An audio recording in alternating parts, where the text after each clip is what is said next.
Moins de files d'attente pour les patients, moins de stress, moins d'affluence pour les laboratoires d'analyse médicale.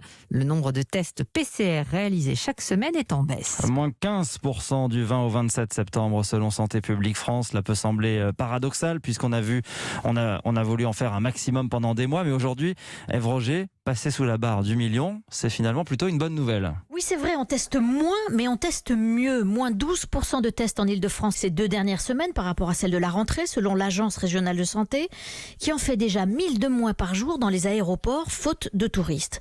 Moins 20 à 30% au niveau national, estime de son côté Lionel Barran, président du syndicat des jeunes biologistes, qui se réjouit de la fin des demandes qu'il jugeait fantasques. Lors de la rentrée, il y a eu beaucoup d'angoisse et on le voyait dans nos laboratoires, plus de 50% des PCR que nous faisions étaient hors recommandation. C'est-à-dire, par exemple, tester toute une entreprise quand il y a un cas positif, alors même que les personnes n'ont pas été en contact ou que chacun gardait des masques.